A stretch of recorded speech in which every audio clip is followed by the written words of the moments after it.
அனைவருக்கும் வணக்கம். இந்த பதிவுல நம்ம ரித்தன்யாவுடைய கேஸ் என்ன வழக்கு எப்படி போயிட்டுருக்குன்னு பார்ப்போம். இதுல வந்து பார்த்தீங்கன்னா, சில ஊடக நண்பர்கள் தர்மத்திற்கு புறம்பான வகையில சில பதிவுகளை பதிவிட்டிருக்கிறார்கள். அதற்காகவே நான் இந்த பதிவை போடுறேன். அந்த நண்பர்களுக்காக நான் வந்து வருந்துகிறேன். அதாவது பார்த்தீங்கன்னா, இப்போ ஒரு அன்பர் சொல்றாரு, ரித்தன்யாவுடைய கணவர் கவின் அவர்களும், அவருடைய குடும்பத்தினரும் ரொம்ப நல்லவங்க. அவருடைய வாழ்க்கைய நான் வந்து போய் பார்த்தேன். அவருடைய காலேஜ்ல போய் விசாரிச்சேன். அவருடைய நண்பர்கள்கிட்ட விசாரிச்சேன். அவர் வந்து டவுன் பஸ்ல தான் போய் படிச்சிருக்காரு. கோயம்புத்தூர்ல தான் படிச்சாரு.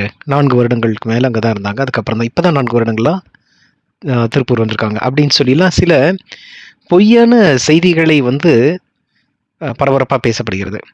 அப்ப இன்னும் வந்து ஒரு திடுக்கிடும் தகவல், இன்று ஒரு தகவல் என்னன்னு பார்த்தீங்கன்னா, பிரேத பரிசோதனை, போஸ்ட்மார்டம் ரிப்போர்ட் வந்துருச்சு. அந்த போஸ்ட்மார்டம் ரிப்போர்ட்ல வந்து அவர்கள் இருவருக்கும்